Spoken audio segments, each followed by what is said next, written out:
The Achilles has kind of been everyone's second favorite out of the Heritage Starship bundle. It's largely been overshadowed by the Typhon, but it is still a solid energy weapon boat, and that is very evident by the fact that I kind of accidentally did 1 million DPS in it in a random ISE. So, want to see that build?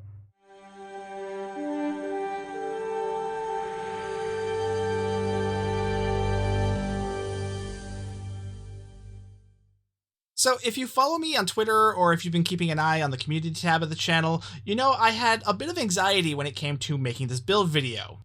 After all the testing I did on the build, it ended up being quite a bit more high-end after all the modifications I had made, and didn't really realize it until I had tested it in a random ISE.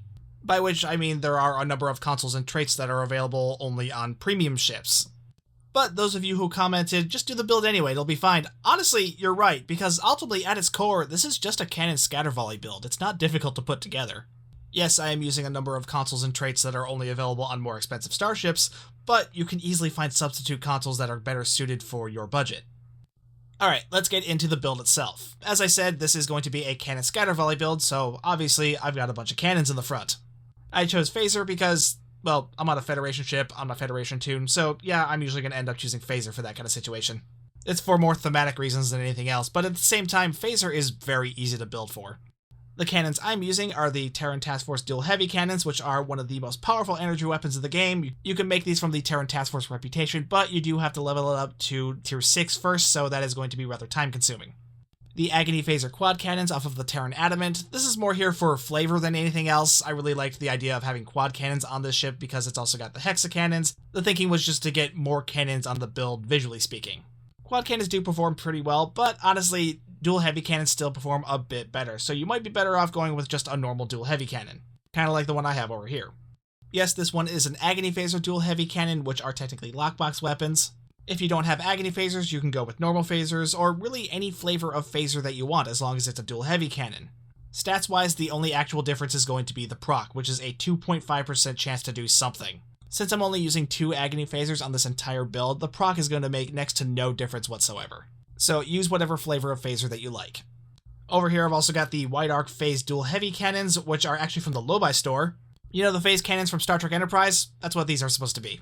And despite being 22nd century weapons, these things are actually really powerful. However, like I said, this is gear from the Lobi store, so they can be kind of expensive because the only way to get Lobi crystals is by opening lockboxes.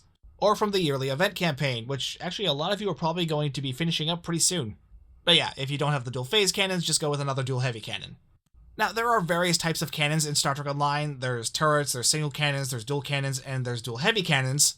But what makes dual heavy cannons the most powerful option is that even though they have higher weapon draw and slower firing rate, they have more base damage, and they also have a built-in plus 10% crit severity. Though the big drawback to them is that they also have the most narrow firing arc, only having a 45-degree forward arc. If your piloting really is that bad, you could throw in some dual cannons so you can get a wider arc, but your damage will suffer for it. It's also worth noting that you can actually craft a dual heavy cannon with a wider arc. In the R&D menu under cannons, you can find dual heavy cannons with the arc mod. The arc mod means that these cannons will have a 90-degree firing arc, much like the phase cannons here. The downside there is that the arc modifier is an actual modifier on the item, so it'll be taking the place of one of the damage or one of the crit D modifiers that you would normally want on a weapon like this, meaning it'll do a bit less power than a standard dual heavy cannon. So again, it's really something I would only use if you're really struggling with your piloting. But yeah, you can craft them yourself or you can buy them on the exchange. Over here on the right, I have a Maelstrom Quantum Torpedo, and the thing with these things is, one, they're kind of hard to get because there are only 2 in the game. This one's only available from the Legendary Akira. The other one was released as an event reward. And the other thing is that these do not function like normal torpedoes. You don't want to spam these. You want to allow them to build up charges to make them more powerful, and then wait and hold on to them until you can unload them onto something big and powerful so they'll do as much damage as possible. The only 2 available in the game right now are this one or the Maelstrom Trifluoride Torpedo. The Quantum is actually a bit more powerful, but if you don't have the Legendary Akira, then the Trifluoride bundle is a perfectly good substitute. If you don't have either, however, then I would recommend going with the Dark Matter Quantum Torpedo from the Discovery reputation. In the after weapons, first is the Pavo Proton Omni Beam. Like I've said before, this thing has kind of become the go-to Omni Beam for pretty much any build, including non-beam builds because this weapon is actually also affected by Cannon Scatter Volley. The reason this thing is so good is not because of its proton damage, but because of the resonance charge proc it's able to build up. Resonance Charge is a stacking proton damage proc that ignores enemy shields and can affect up to 3 nearby foes. And there's the fact that this proc has a 33% chance of triggering rather than the 2.5 that most procs have. This thing is quite powerful. And the other weapon is the Trilithium Enhanced Phaser Turret, which honestly I've always really liked because it has a chance to increase firing cycle haste, but really thinking about it nowadays, that is only a 2.5% chance to trigger because it is a normal proc. Others have recommended the Advanced Inhibiting Phaser Heavy Turret, which isn't a bad idea because this is able to reduce enemy damage resistance. The reason I've always been hesitant to use it is because that damage resistance can only affect enemies that are slower than you. And I'm typically one of those players that likes to stop and park before unloading all of my damage. That said, the base damage of the Inhibiting Phaser is more powerful than the Trilithium's, and you can actually re-engineer the Inhibiting Phaser, so maybe I should just go with that anyway. Though, of course, if you don't have the Pavo Omni Beam because it was an event reward, you could just use both turrets. Moving on to the core gear, this is kind of just my standard setup. First, we've got an Elite Fleet Intervention Protomatter Deflector Array from the Draenor colony. This one's always a good choice for its buffs to crit chance and crit severity. The Prevailing Innervated Impulse Engine from the competitive reputation for the additional speed buffs. The Tholian Nucleating Warp Core for its ability to drop warp crystals on enemies that you've destroyed, so they basically function like little radiation mines. But this was an event reward, so you may not have access to this. Alternatively, you can go with the Fleet Plasma Integrated Warp Core from the Spire, which is always good for an energy weapon build. Or you could boost your survivability a little bit by going with the Discovery Reputation Warp Core, so that way you would get the 2-piece with the Discovery Reputation Shield that I'm also using. Now, the experimental weapon is brand new because it actually came off of this ship itself, the Prototype Phaser Hexacannons. These things have been quite a surprise. I wasn't expecting these things to do quite as much damage as they actually do, but wow. And I think the reason for that is that they deal phaser damage, and thus they are buffed by phaser damage buffs, which can be very powerful because there's a lot of stuff that buffs phaser. You'll get to see just how good this thing is in the combat analysis. The devices are my usual setup, so much so that I'm just going to put these on the screen because there's no point in me reading these things off again for like the millionth time. In the consoles, obviously this is an energy weapon build, so I'm going to be using a bunch of ISO mags, as many as I can, and I can only fit up to 5 on this ship. It was originally 4, but they finally fixed that universal console slot on this ship. I know there are still a bunch of you that don't feel like going through the grind of getting ISO mags for your ships, so just going with the vulnerability locators and or exploiters from the Fleet Spire are also a decent substitute. Especially on this ship because it has way more tactical consoles than it does engineering consoles. Just know that you're going to have to use more Spire consoles to match the power of ISO mags. Now, the universal consoles. This is the thing that gave me all that anxiety from before. But I guess I didn't really need to because actually most of these consoles are actually from C-Store ships. The only exceptions are the DPRM, Experimental Power Redirection, and Immolating Phaser Lance. Because the thinking here was I had tried to mix in a little bit of survivability with the Typhon build because I was using Fortress mode, and then I mixed in that one Protomatter console, which was really kind of pointless with only one. But for this build, I decided to just lean all into the damage side. So I loaded it up with damage consoles. We've got Fleet Power Network Array from the Awani, that's for haste. The DPRM has always been a classic for its bonus damage buff. Experimental Power Redirection, because I love firing beams in every direction. Immolating Phaser Lance hits hard with the phaser damage, and it's also really good for building up stacks of universal designs. While the Agony Redistributor has had a bit of a checkered past due to certain nerfs, it's actually in a really good state nowadays and is really good for spreading your damage around to other targets. The Sensor Phantom Projector is really great if you're mindful of focusing on your enemy's aft arcs. Adaptive Energy Systems to get some additional bonus damage onto the build. And then Subspace Fracture Tunneling Field to get some extra help with the cooldowns of my other universal consoles. But in the last console slot, I've also got the Micro Quantum Torpedo Phalanx Array, which is the console off of the Achilles here. And this one actually proved to be a bit of a surprise. I was not expecting this thing to do as well as it did. Part of the problem with this console is the passives. The weapon power buffs do nothing for the damage of this console because torpedo damage is not affected in any way by weapon power. But also the travel time for the actual torpedoes is weirdly long, but if you can time it correctly, and because the actual torpedoes deal an amount of AoE damage, if you can time it correctly and get enough enemies grouped together all at once, this thing can actually do some pretty decent damage. You'll get to see that in the combat analysis. Now, let's go over some console alternatives so I don't get yelled at in the comments, because there are plenty of alternatives for energy weapon builds. There are a couple of different ways you can approach this. You can go in with more passive consoles, so you can use things like Lorca's Custom Fire Control, Bioneural Infusion Circuits, Tachyokinetic Converter to buff your crit chance or crit severity, or you can help out your damage and your survivability by going with some Energetic Protomatter Matrix Infusers from the Draenor Fleet Colony. And if you're going to lean more into heals anyway, maybe add the shield absorptive frequency generator off of the tier 3 Volley for some additional shield heals too. Or there are plenty of other clicky consoles you can go with. This is a phaser build, you can go with Approaching Agony. You can also go with the Domino, because that also buffs phaser damage in its passive, or even then it's still really great for any energy weapon build because of its bonus damage and firing cycle haste buffs. Don't have the Domino? Then use the M6 computer. That's basically the budget version of the Domino. I'm already using Adaptive Energy Systems. You could also throw in the Flagship Tactical Computer and Timeline Stabilizer for more of the Flagship Technology set. You can get even more haste with Temporal Trajectory Shifter, or you can go with even more crit chance and crit severity with the Tachyon Net Drones. Or just forget the meta entirely and go with something silly like Anthem Prime Fleet Museum Beacon. The whole point is that these builds are not written in stone. You can use whatever you want. If you are trying to recreate a build like mine but don't have all the consoles and traits that I have, use something similar. There are a bunch of other things that give similar buffs. I'm not saying you need to be as insanely familiar with the game as I am, but there are ways to look up this information, like my channel, all the other channels that are dedicated to Star Trek Online, the Star Trek Online wiki, the actual tooltips in the game for this stuff. There are plenty of ways to find this stuff out, so there's no need to be a dick in the comments about it. Yes, you typing something right now. I see you. I know what you're doing. You know why? 'Cause I'm in your house. Man, it's been a while since I got this unhinged. Feels good. I've missed this. Hopefully that caused someone to poop their pants. Anyway, let's move on. In the skill specializations, I'm still going ride or die with Intel Primary and Temporal Secondary. In the personal space traits are, for the most part, my usual suspects for an energy weapon build, but I have made one change. I've been using Intel Handler a lot more lately because this actually has a really nice crit chance buff. Being an engineer, it's a little bit more difficult to build up crit chance than if I were on a tactical character, so this has been kind of nice. What it does is mark a foe every 45 seconds, and when you destroy that foe, you get +4 crit chance for 45 seconds. This being a scatter volley build, it's pretty easy to kill multiple enemies at once, so killing that marked foe is rather simple. In the starship traits, first is Withering Barrage, which should be obvious. It's a scatter volley build. Cannon scatter volley is my primary method of dealing damage, so obviously I'm going to want to extend that as much as I possibly can. And unlike Fire at Will, scatter volley actually has a good extension trait. Withering Barrage comes off the Valiant, the Core, the Malum, their legendary versions, and that free Klingon Bird of Prey you get from the Klingon recruitment event. As I've said in other videos, it's hard not to have Withering Barrage at this point, which is one of the many reasons why Cannon Scatter Volley is such a good build option in a lot of situations.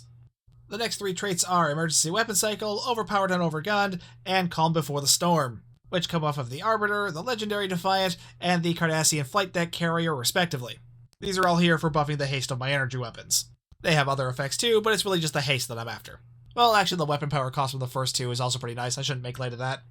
Next is the Ruin of Our Enemies, and there's that anxiety again, because there's a reason we call this thing the Ruin of Our Wallets. That's because this is only available on the D7 American Worker Flight Deck Carrier, which is a promo ship. But this is a very powerful starship trait, granting stacking bonus damage every time you destroy an enemy, and it's able to stack up to 100 times, which is actually kind of incredible.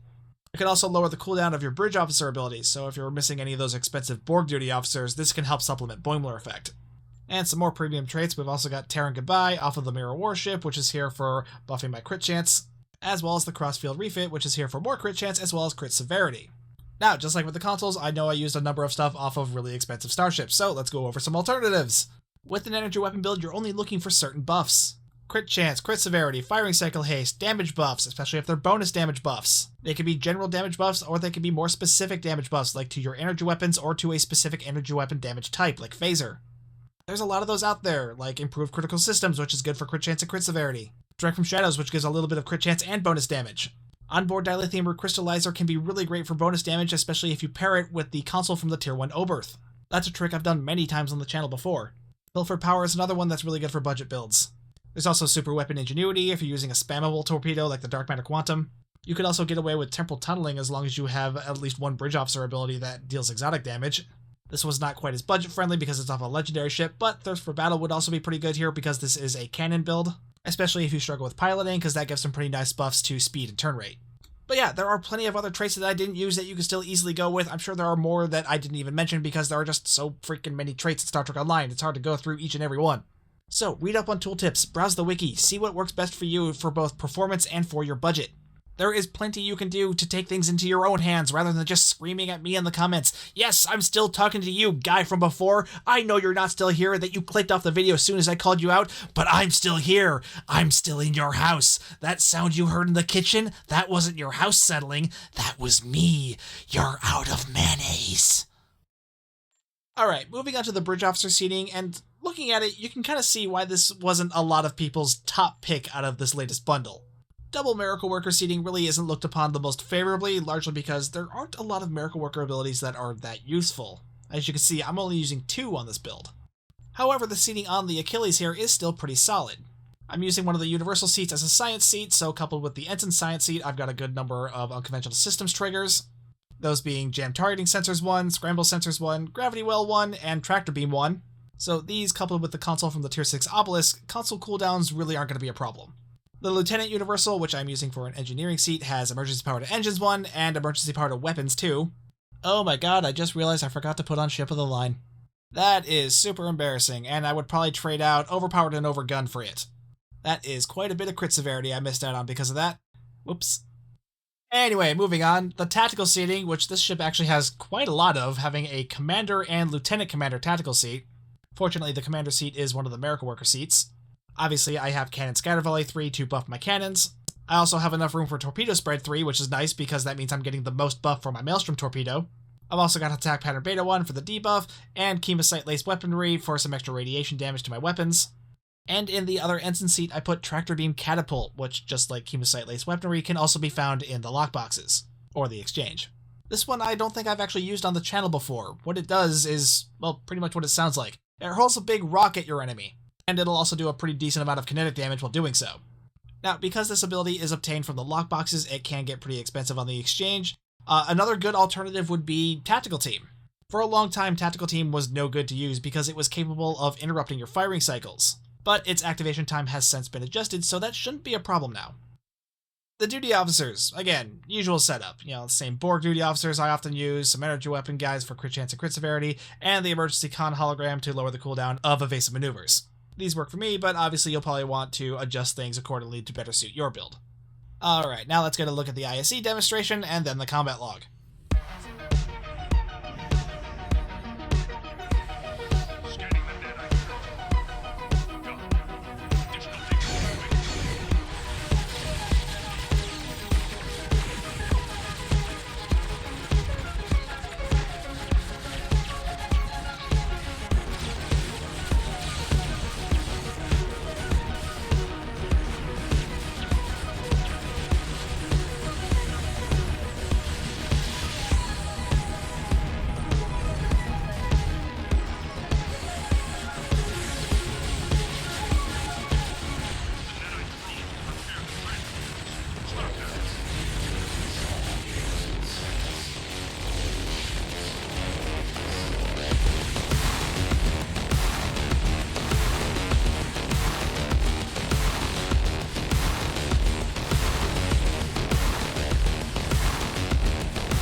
So yeah, this is that 1 mil run that I kind of stumbled into.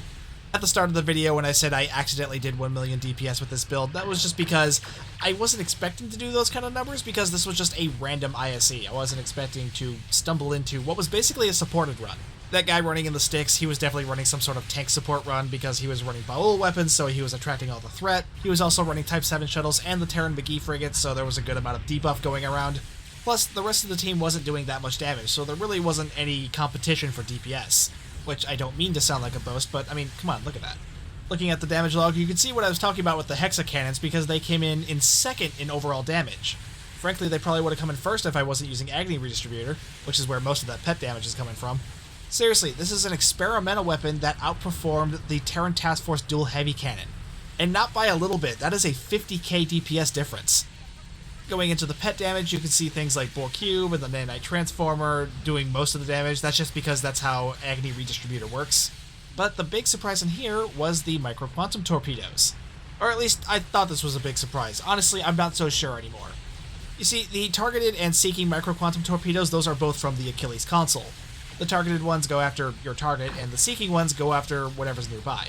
Like I said earlier, they do deal AoE damage, so if you can cluster everything together, you can do a decent amount of damage to multiple targets at once. And as you can see here, the console did 84k, which is an impressive number for a single console. But I think I know why it did so well, and that's because of the Tier 6 Obelisk console. All that extra cooldown reduction to my consoles meant I was able to activate this console 4 times. Whereas if I hadn't had that console, I probably would have only gotten 2 activations out of that thing, maybe 3, meaning it would not have done as well overall. That said, I do still think it is a decent console, and really I do think it would end up performing better on a torpedo build, because keep in mind, I'm not doing anything to buff kinetic damage, so I'm actually really curious to see how this would perform on a full kinetic build. Either way, I don't think this is going to shake up the meta for either build type, but I do think it's a neat console. Just wish that travel time was faster. Now, if you're curious how this build did in an unsupported run, I did run this through a Jupiter Gauntlet where it did 456k. Which is not a direct one-to-one, so it's really not a great comparison because Jupiter Gauntlet and ISC are 2 very different scenarios, so the DPS is always going to be different between them. But 456k in Jupiter Gauntlet is quite impressive. So yeah, overall, solid ship despite being double Miracle Worker. So yeah, that is the Achilles, some of the stuff that it comes with, and the build that I put on it. Like I said, it's a solid ship. It's a really good starter introduction to pretty much any kind of energy weapon platform. Like, if you really liked the Gagarin class, this, you're going to love this just as much. Maybe even a little more because this one is more tactical focused. So yeah, that is the Achilles. Be sure to let me know what you thought of the build I put on the ship, or just the ship itself down below in the comments. And while you're down there, be sure to like and subscribe and hit that bell for notifications. If you would like to further support the channel, you can hit that join button to become a member, or you can find the link to the merch store down below, or if you're ever shopping on the Epic Game Store, be sure to use my content creator code STU1701. Any of those really help me out, and I really do appreciate it. Either way though, thank you so much for watching. My name's Stu, and I will see you guys next time.